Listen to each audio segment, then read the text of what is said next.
One. Good afternoon. I'm glad to be here with you and welcome to our educational session. Today we're going to talk about management of very common problem that we see in the cardiovascular clinic every day, management of dyslipidemia. And I think the time is perfect because probably right now you're eating lunch and you're eating something you shouldn't be eating. So it's always good to rehash this topic. And as you will see, there are some new changes in terms of guidelines, in terms of management and so forth. So we'll go into detail in a minute. General overview of the presentation consists of basically 4 segments. So we're going to have a brief intro on disorders of lipid metabolism, and connection between dyslipidemia or hyperlipidemia or hypercholesterolemia and cardiovascular disease. And then we're going to spend most of the time on the management of this disorder. And that will include non-pharmacological management and medical management or medications. So in general term, let's just look at the normal aspects of lipid metabolism. On the left upper corner, you see bowels or gut. Our food that we eat goes through the gut and gets absorbed in intestine. And on the left bottom corner, you see the pathway that reads fats as chylomicrons. So those are the particles that are rich with fatty acids or fats, and they get transported from our gut into the liver. That is exogenous pathway. So these particles are essentially based of the triglycerides and fats, cholesterol, glycerides, and so forth that are absorbed through the intestinal system. On the way to the liver, where they eventually end up, there's a metabolic process that happens in our body on a different tissue levels by lipoprotein lipase that facilitates the transition of fatty acids into the tissues. Once the chylomicrons has traveled through the body, goes to the liver, and essentially gets to be degraded in the liver. As you'll see later on in this presentation, the total amount of cholesterol or lipids and all of its components is influenced by what we eat. The second big metabolic process that is taking place at the same time is on the right side of the screen, and that is the production of lipids by liver. Most of the lipids that are found in our body when we draw blood tests and check cholesterol levels are actually produced in liver. And particles such as VLDL or very low density lipoproteins transition into intermediate density lipoproteins and eventually into low density lipoproteins. And finally, the most dense particle is high density lipoproteins. We know that these components, whether it's VLDL, ILDL, LDL, are all markers of metabolic process, and in different dyslipidemia, the levels of these components are elevated. And we have established that elevation of these components is related to incidence of disease, progression of disease, particularly cardiovascular disease, atherosclerotic disease, and the disease processes such as heart attack or stroke, peripheral vascular disease as well.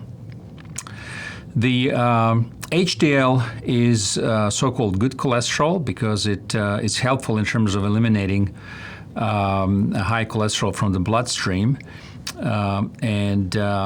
Essentially, once the particles have cycled out, the LDL comes to the liver, gets picked up by the liver, and gets metabolized by the liver. And based on this whole diagram, we'll see later on how we have developed different medications to control levels of different at different stages of this process. So hyperlipidemia disease process that's very common. What we're going to divide it into are two basic large groups. One is primary, the other one is secondary. Primary hyperlipidemia is genetic disease. There are genetic determinants. As you can see in the first line, the genetic determinants are a basic genetic package we come with that interacts with environment, and the resultant product is phenotype. And we have many different varieties of genetic mutations that are involved in primary or genetic dyslipidemias. And they're pretty complex area of research and medicine. For the purposes of this lecture, I'm not going to spend a lot of time in this group because this is not going to necessarily change significantly how we manage these people. The important thing is to recognize when somebody has genetic dyslipidemia. A common one is familiar combined hyperlipidemia. We also have familiar hypercholesterolemia, which is a monogenetic disorder, and then we have polygenetic version of that disorder. Usually patients with familial hyperlipidemia have very elevated cholesterol levels, particularly LDL, in excess of 180, 190, and more than 200 milligrams per deciliter. Because of that, they are predisposed to very high risk of developing early premature atherosclerotic disease, and it is essential to be recognized that these individuals have disorder prior to them developing events so they can be treated. Secondary hyperlipidemia is disorder of lipid metabolism that is precipitated by non-genetic factors, and this is acquired. It has to do with many different facets, such as obesity, diabetes mellitus, lack of physical activity, poor diet. We'll talk more about it in a minute. And also some conditions like liver disease, thyroid dysfunction, habits like alcohol abuse can all affect lipid metabolism. This is Fredrickson classification of dyslipidemia, and there are many different phenotypes, as we just discussed. I just want you to notice that 2B and 4 are the most common. And in 2B, there's LDL and VLDL elevation, and VLDL elevation. So that would be all I would say about genetic dyslipidemia. And with that, we're going to make a transition into the management. But before that, let's take a look and see how high cholesterol or dyslipidemia, hypercholesterolemia affects us. So in the bottom row, you can see blood vessel as well as in the top row. In the top left corner, you have normal coronary artery, which is composed, or normal artery in general, which is composed of intimal layer that separates the bloodstream from the vessel wall. And then we have a muscular layer in the vessel wall, and then the outside covering. As the dyslipidemia develops, the cholesterol, LDL cholesterol in particular, gets oxidized and gets under the surface of intimal layer, in between intimal layer and muscular layer. There, the process develops that is marked by macrophages, and it's inflammatory process that eventually leads to plaque development. You can see that as a fatty streak on the bottom of that vessel. And that's essentially the process that starts pretty early. We have some evidence to suggest that even in teens and 20s, we have those streaks. And not in everybody, streaks develop into a significant occlusion or a heart attack. But people who develop coronary symptomatic atherosclerotic disease, they do develop those manifestations. So let's just move on to the upper row, the right picture. You can see a clear delineation of the plaque under the intimal layer of the vessel. And eventually, as plaque grows, as you can see in the lower left, it starts encroaching on the lumen of the vessel. So that's where we get the concept of hemodynamically significant or not significant lesion. And if you've seen a heart specialist, if you have history of blockages, you probably have discussed this with your cardiologist. This is a rather simplified concept. The development of plaque is a little bit more complicated, but for the purposes of this lecture, I'm just going to stick to this presentation because it's a good description of what happens in main terms. So as you go to the middle picture on the right, this is the rupture of the intima layer and formation of the clot. And eventually clot can, and it does, blocks the artery, and essentially you have cessation of forward flow of blood, and downstream cardiac muscle in this particular case is not going to receive oxygen and nutrients, and there's a ischemia and death or heart attack. So that's essentially the process. And coronary arteries are particularly susceptible to this because they're small arteries, and occlusion can happen quite quickly. So it's absolutely vital organ. So it is imperative that we look at all the aspects of this process and see what we can do to change this, to stabilize the plaque if it's there, to diminish any further growth of plaque, and definitely to be protected from rupture of plaque and developing of heart attack. So let's look at the management of dyslipidemia. However, before we go there, let's look at a few questions. And I forgot to mention at the beginning of this presentation, we will have a few questions interspersed between the slides. So currently we are answering the question, what types of dietary fats are most unhealthy most unhealthy?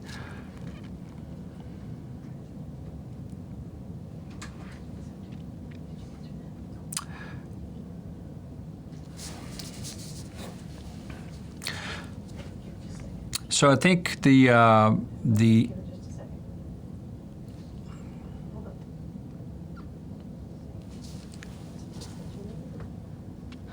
we'll wait just a second more to get everybody's input.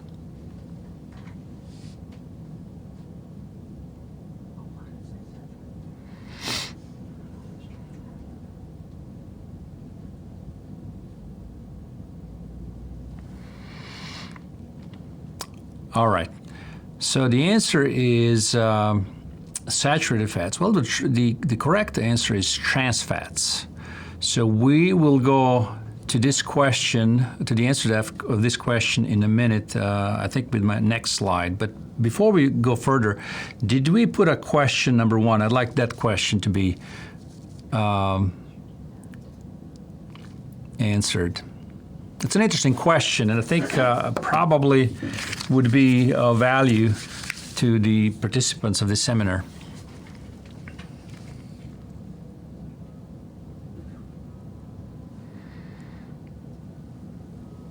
So the question is, how much of the cholesterol in our blood is absorbed from our intestines?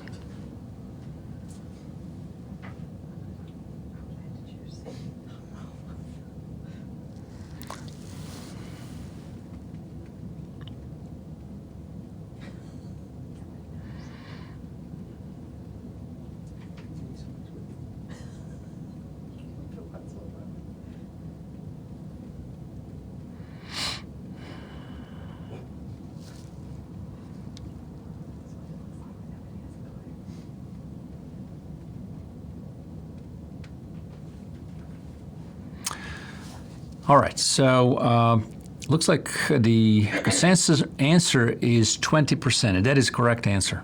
That is correct answer.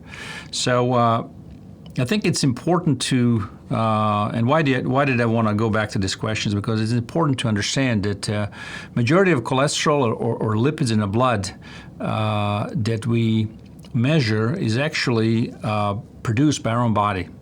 That's not to say that we should not modify what we eat. We definitely should, and we'll look into that in a minute. but it's important to know that sometimes medications are necessary and are very helpful to prevent the disease. So let's go into non-pharmacological management of hypercholesterolemia.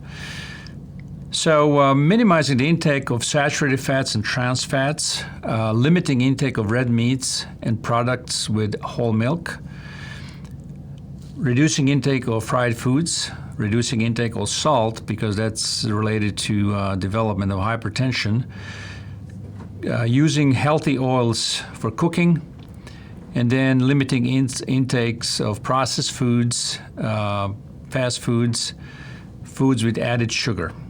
So the foods that we should focus on are vegetables, fruits, whole grains, poultry, and fish. When it comes to the milk products, usually low-fat milk would be a suggested option rather than whole-fat milk. So unsaturated fats are kinds of fats that we find in nature, particularly in vegetarian or vegetable-based diet. And there are two kinds, monounsaturated and polyunsaturated. So olive, peanut oil, canola oil, avocados, almonds, hazelnuts, pecans, and sesame seeds and pumpkin seeds. Polyunsaturated fats, sunflower, corn, soybean, flaxseed, walnuts, fish, and canola oil. And this poster is from American Heart Association, and essentially you got three groups, love it, limit it, or lose it. Lose it would be the one that are most unhealthy, and there are saturated fats, trans fats, hydrogenated oils, tropical oils. Animal-based diet or products would be in the middle group, so that should be consumed rather sparingly, and a bulk of diet should come from non-animal sources like vegetables and fruits, nuts, and so forth. Whole foods can contain natural carbohydrates, so we do have carbs.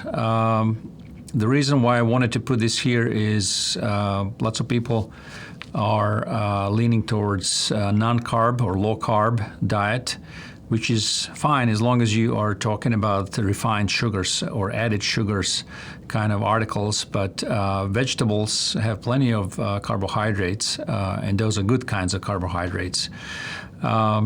What really separates carbohydrates from, say, fruit as opposed to carbohydrates from foods on the bottom of this slide, like soft drinks, fruit drinks, flavored yogurt, cereals, cookies, cakes, candy, and so forth. The absorption is very different in our intestines between these two groups. The absorption is slower, and the less of it is absorbed with fruits.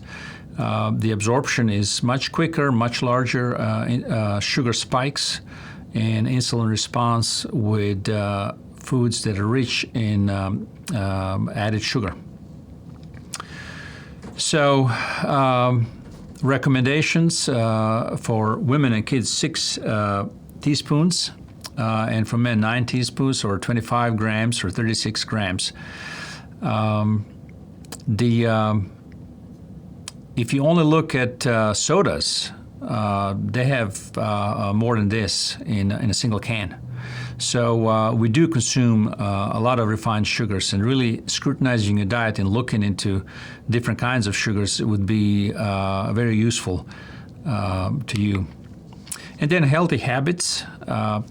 Eating healthy is very important, but also regular exercise.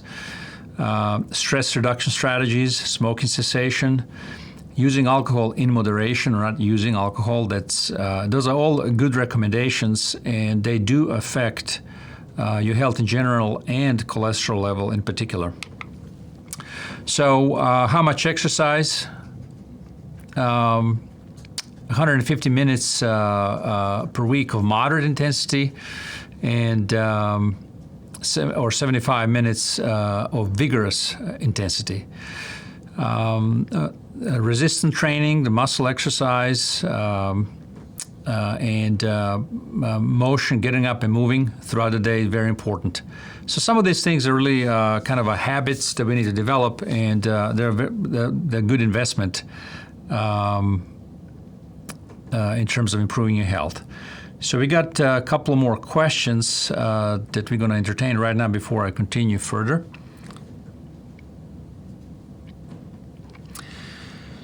So this is the question, which answer is not true?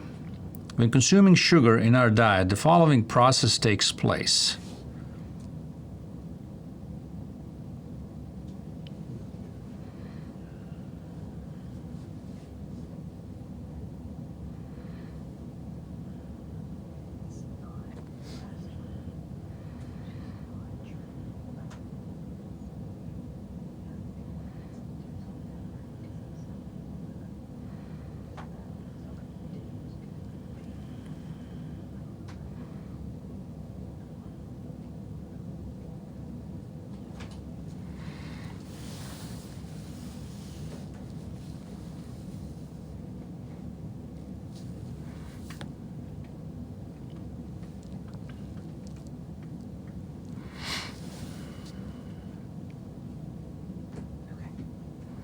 All right, so it looks like the answer is B and D, and that is correct answer. Awesome, great. So insulin production is simulated in pancreas, not liver, and the insulin turns off fat burning and uses glucose and enhances using of glucose by tissues. Next question. Excess ingested glucose is stored as glycogen, subcutaneous fat, fat in the liver, all of the above.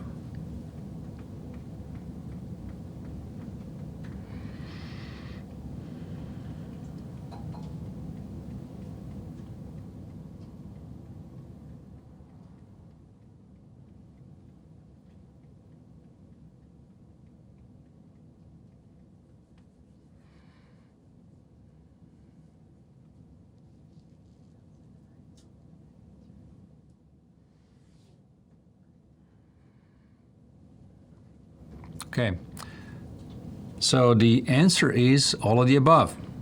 Again, majority got it correctly. And last question for this segment is going to be the question, which answer is not an example of moderate level of aerobic activities?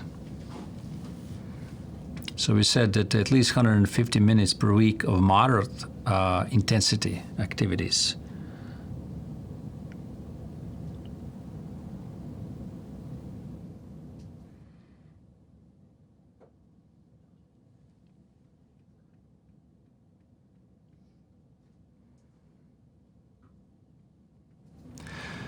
For all of you gardeners up there, I see lots of people are gardening, but that's not the answer.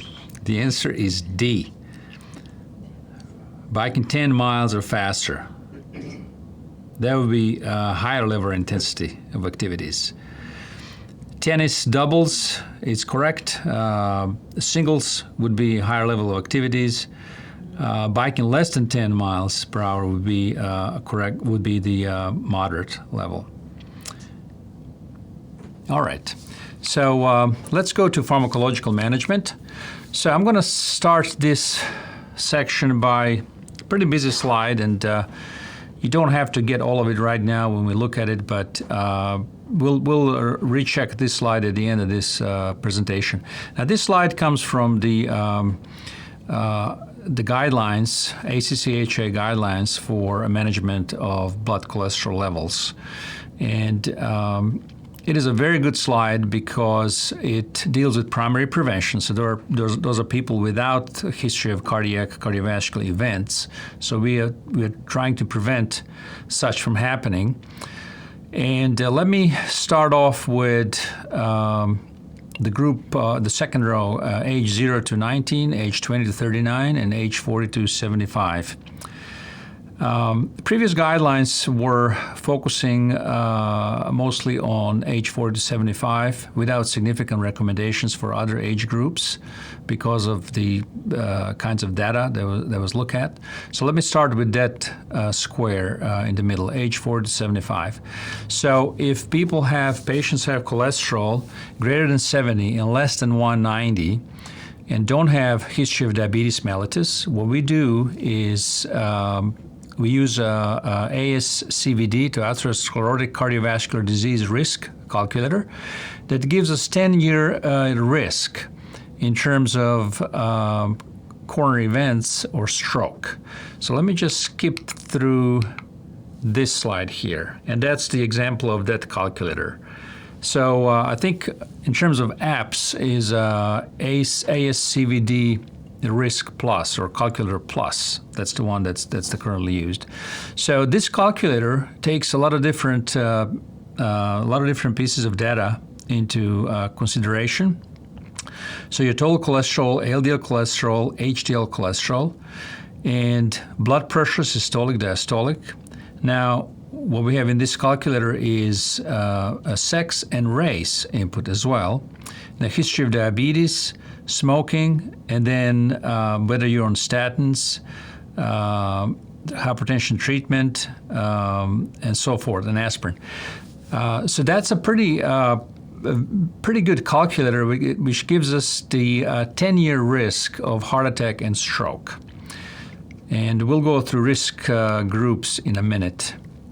So risk groups are here in the middle. Less than 5% risk, 5 to 7.5%, which is also called borderline risk. More than 7.5% to less than 20%, which is intermediate risk, and anything above 20% is high risk. So with this approach, we've taken into account all of the segments that are in risk calculator. We're trying to personalize recommendations for specific patients. Again, this is a patient that's 40 to 75 years old, that has elevated cholesterol, that has cholesterol between 70 and less than 190, and does not have diabetes. So with a low risk, and with any of the patients we deal with, number one recommendation is dietary and lifestyle changes. So that has not changed. Some previous recommendations, and that is really the one of the most potent things you can do to improve your health and improve your cholesterol and prevent cardiovascular disease and events. And that is eating well, what we just talked about, and being physically active. Tremendously important and tremendously powerful for many different reasons. So with a low risk, we don't need to use medications. We focused only on lifestyle modifications. Borderline risk, if risk enhancers are present, then risk discussion, then we discuss with patient their pros versus con of therapy. The other important point regarding recommendations is that we discuss with patient the data that we have available to us, their prognosis, and to the best of our knowledge. And then there's a process that takes place called shared decision making, in which we discuss with patient what are the best option for the therapy, and we make decision along with them. And that's a very important approach, and I think the healthiest approach in terms of practicing medicine in general, but particularly when it comes to medications, in order for patients to understand why they're taking particular medications.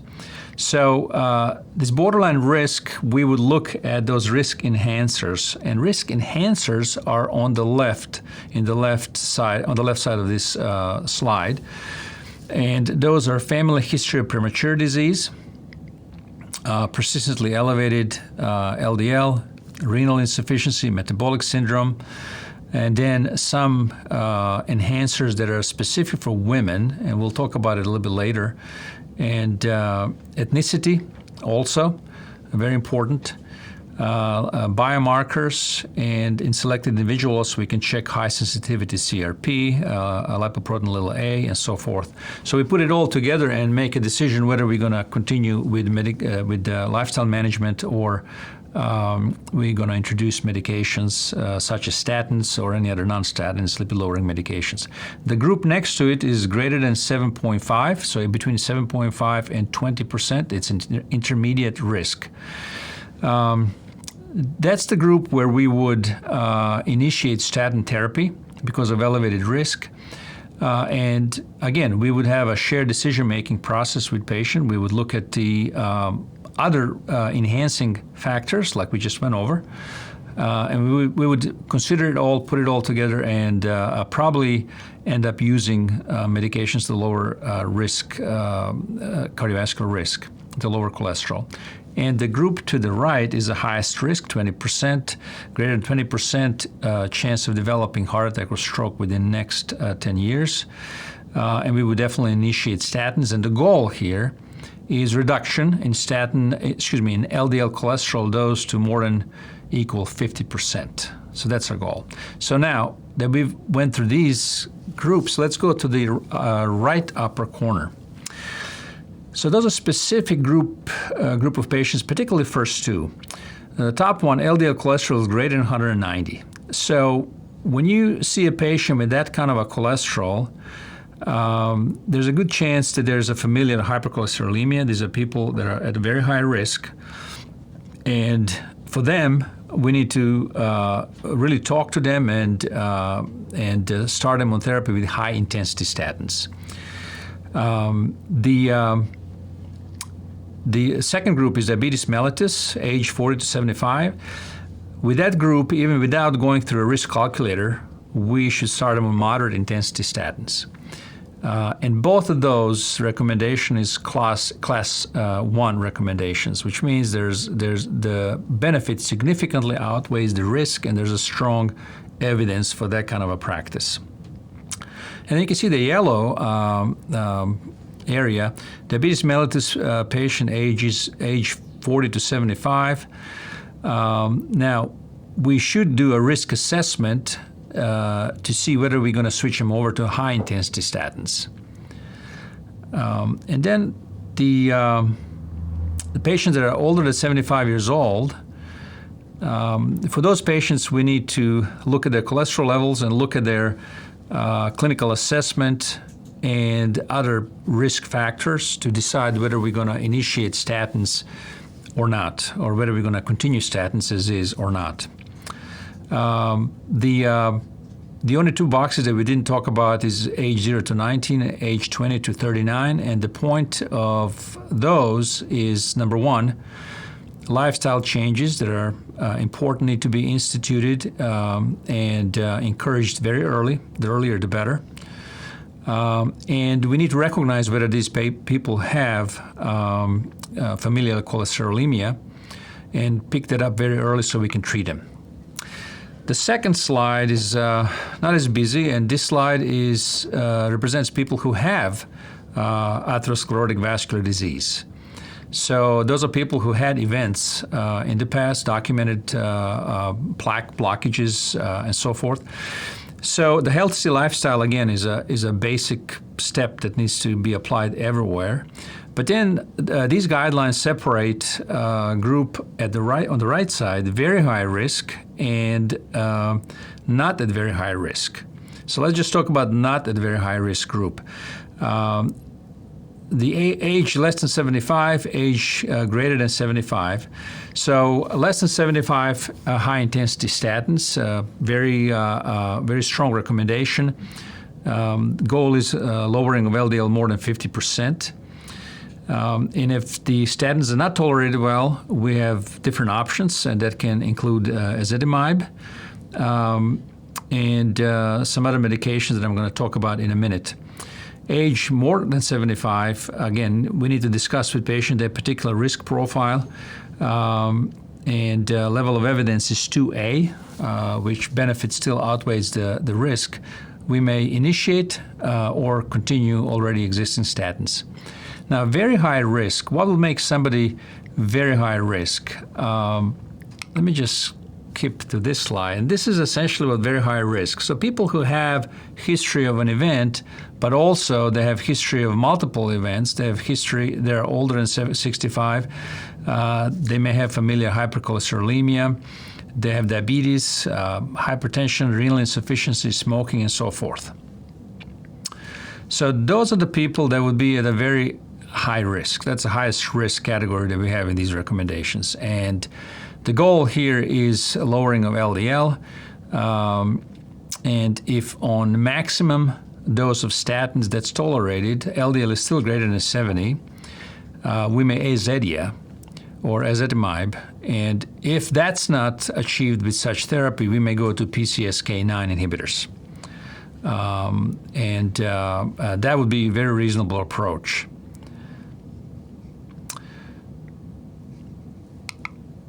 So let me go through different groups here. So let's talk a little bit about statins. Statins are really still front and center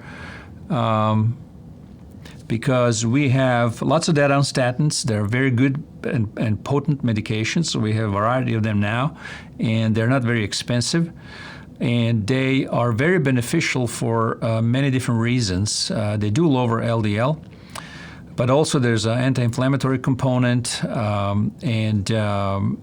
and largely our success in curbing the mortality of coronary atherosclerotic disease is related to our use of cardiovascular medications, and statins are a very important part of that.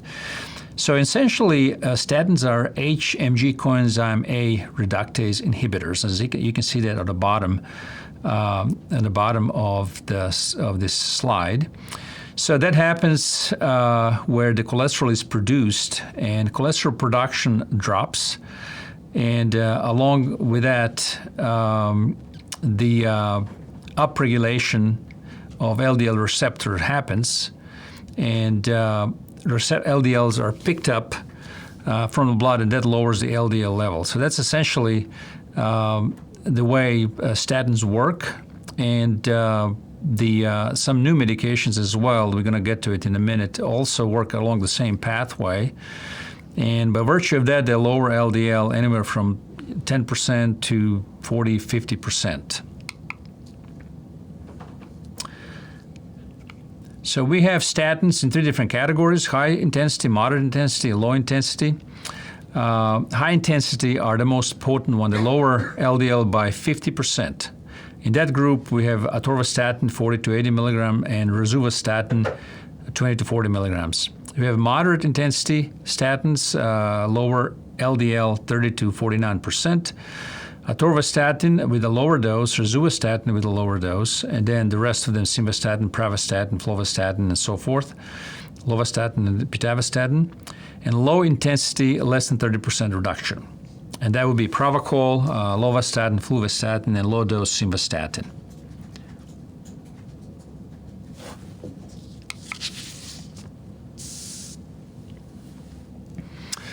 So we have different statin benefits group, and we'll talk about it a little bit in this seminar to identify which patients would really benefit from statins and which statins should we use.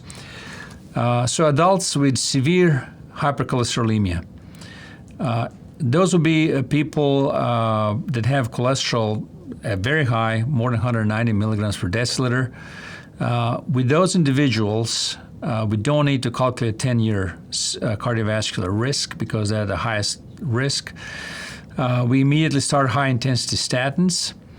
And then if we can lower LDL to less than 100, that's great. If not, we add ezetimibe. And if that is not accomplished with the combination between statin, maximum dose of tolerated statin and zetia, considering PCSK9 inhibitors would be very reasonable. Again, aim of reduction is less than 50%. So the other group would be patients with diabetes. Now that's another group, if you can remember, that we do not need to immediately calculate their 10-year risk. We can immediately start them on moderate intensity statins. And then we can, once we have data, we can look at the risk calculator, and if they're high risk, we can escalate the therapy to high-intensity statins. So we already talked about it. This is a ASCVD calculator to determine the risk amongst individuals 40 to 74 or 75-year-old and cholesterol 70 to 190. Again, I want to reinforce here that shared decision-making is one of the most important concepts. And it does take time to arrive at the shared decision, but it's absolutely necessary.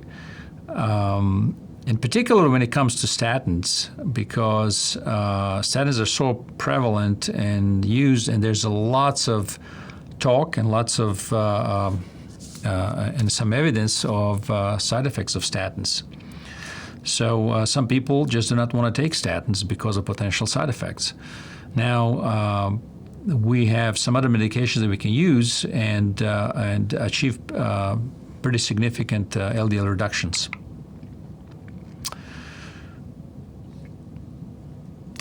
So before I go through this slide, let me go to next question. I think it's, I believe it's our question. It's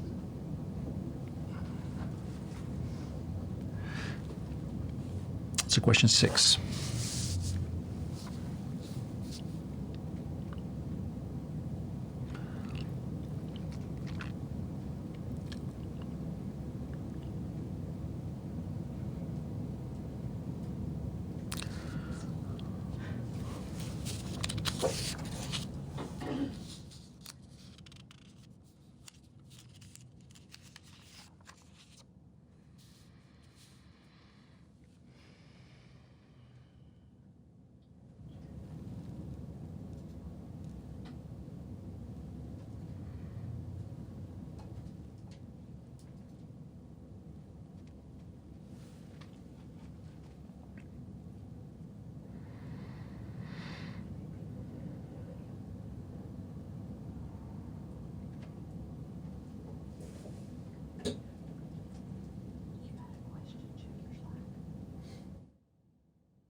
So the consensus answer is E, which is B and C, and that is the correct answer. So we got some good listeners today.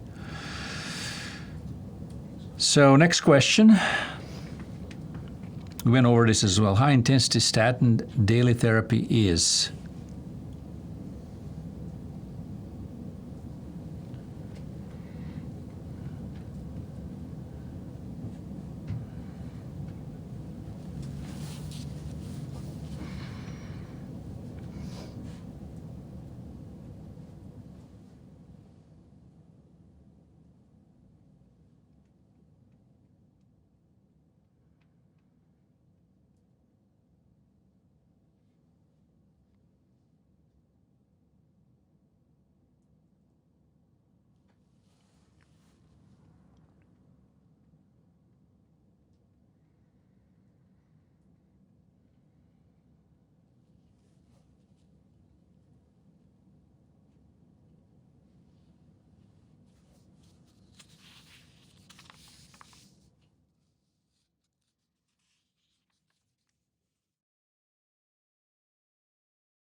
All right, so the answer is E, A, and D, and that is a correct answer.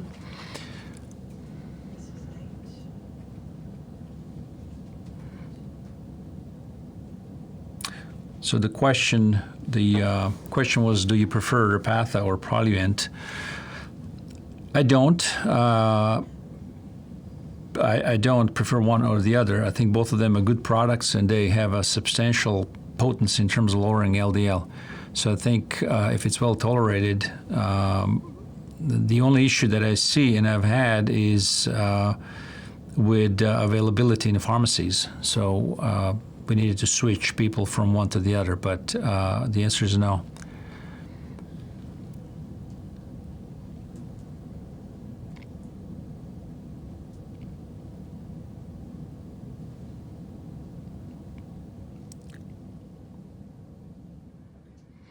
All right, so this answer is simvastatin, which is a correct answer.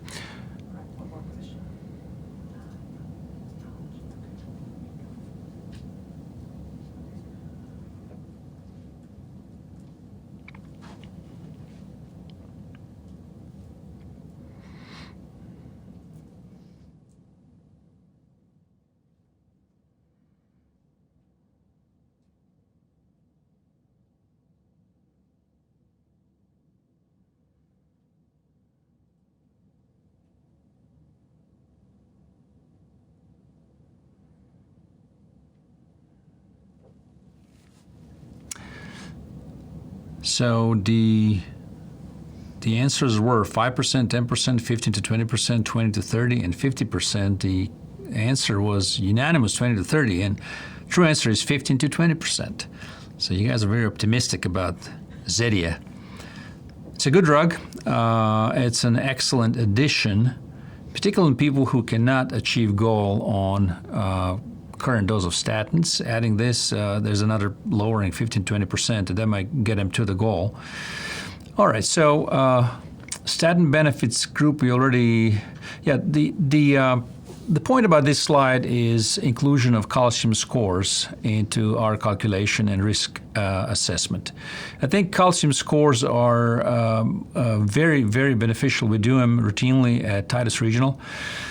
The beauty of calcium scores is the fact that the test is very simple, and the information that we get from the test is very accurate.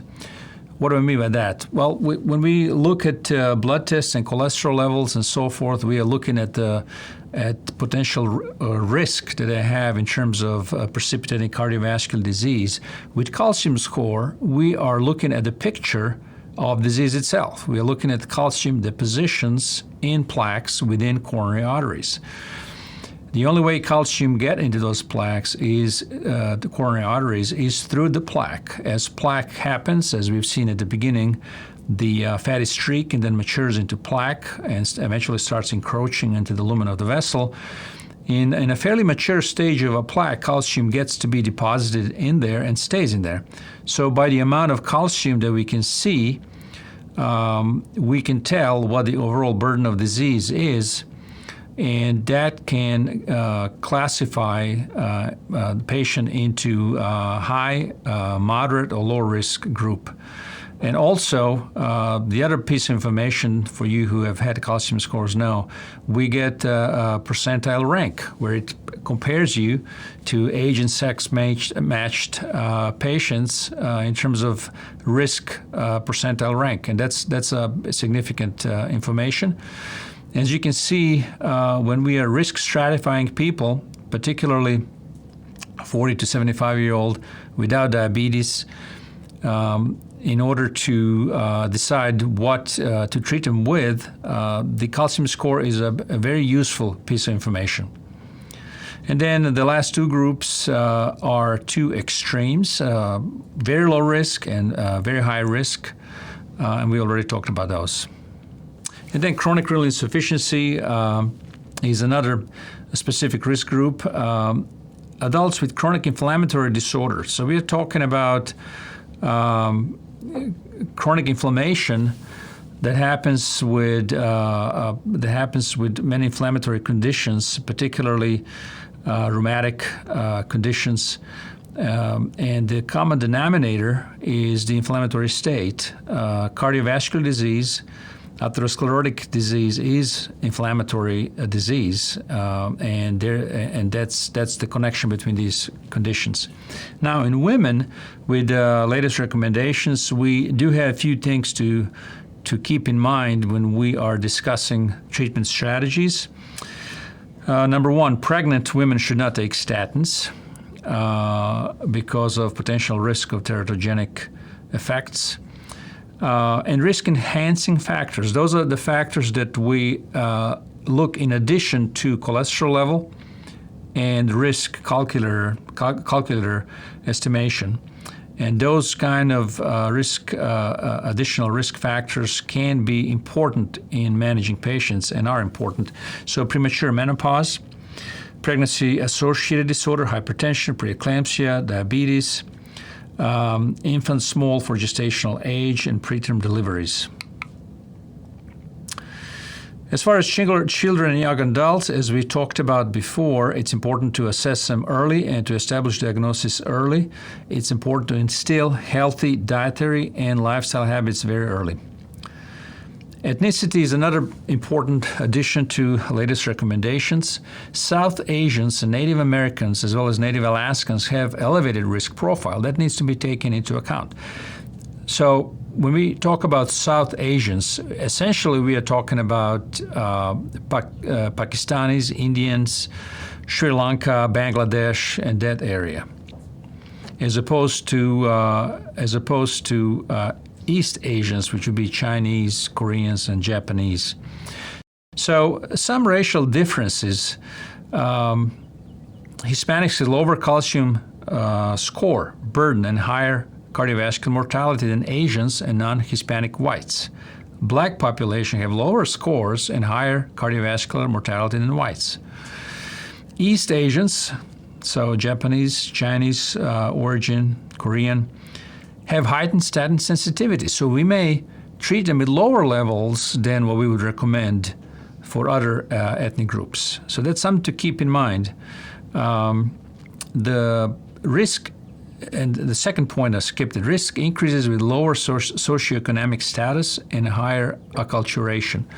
So acculturation would be immersion or acceptance of prevalent culture. This would be American culture here, United States, and everything that goes with it. So that really affects your risk profile. And these particular nuances in risk assessment are important in really crafting customized, personalized therapy for our patients.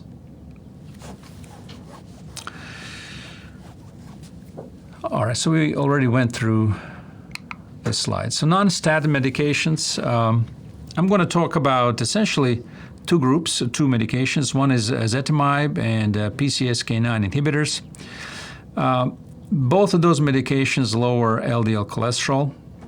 Zetia by 50 to 20% and PCSK9 inhibitors by 50 to 60%. Zetia is a tablet. PCSK9 inhibitor is an injection. So PCSK9 inhibitors are very potent. And when they came out initially, they were very expensive. The price has significantly come down at the recent time. And again, those would be indicated and used when maximally tolerated statins are not getting us to cholesterol level we're going to go to. So let me briefly talk about Zetia. So it acts in a different way than statin medications and blocks cholesterol reabsorption and lowers the LDL by about a 50 to 20%. It reduces total cholesterol pool. It's a good addition to statins. It's a good addition to any other cholesterol-lowering medications. Very well tolerated, and it's used quite extensively. Now, PCSK9 inhibitors, specific group of medications that essentially acts at improving recycling of LDL receptors. On the left side, without PCSK9 inhibitors, you have the LDL particles bound to receptor, and once it comes into the liver, it gets degraded. The receptor gets degraded, as opposed to the right side, where receptors get recycled. So we have the recycling of the receptor, and that leads to binding of more LDL, removal of more LDL. LDL particles from the blood. The lowers LDL by 50 to 69%. Again, the it's a relatively newer agent. It's injectable. It's very potent, and it's expensive. Much better now than what it was. And then the last addition that was approved last year, bempedoic acid. That's a pill. Brand name is Nexletol, and then also it comes with ezetimibe as Nexlizet. Now that's a medication that on top of this screen you can see what it does. It acts on the same pathway, just a little bit upstream from HMG coenzyme A reductase inhibitor statins. So essentially inhibits the same pathway and cholesterol production, and by itself lowers LDL cholesterol by 20 to 30%. If we combine that medication with Zetia, lowering is about 40%. If you compare that to statins, that's about the level of Crestor of lowering LDL. It is approved to be used for secondary prevention and primary prevention in people with familial cholesterolemia, and it is added, or it is considered, once maximally tolerated statin therapy is utilized. It's a very good medication. It is essentially ingested as a precursor that is activated in the liver, so it doesn't get into your muscles. It has a good side effect profile, and plenty of data available now that it does lower LDL. What we're waiting for is really outcomes data, and that's going to come in the future. And according to what we're seeing so far, it also helps lowering high sensitivity CRP, so it's anti-inflammatory, and also lowers to some degree hemoglobin A1C. So it does all the right effects. So we are very hopeful that this is going to translate into very impressive outcome data. So I think we can go to the last slide, the last question.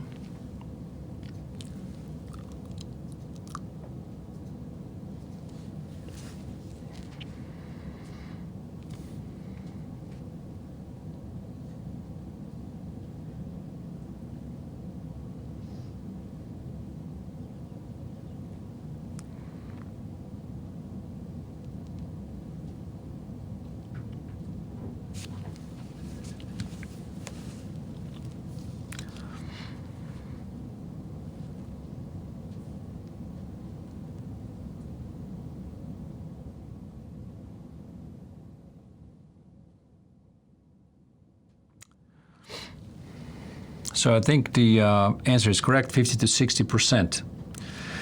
Well, thank you so much for joining this seminar. I just want to conclude by saying that this is an important topic, and we deal with this as healthcare professionals on a daily basis.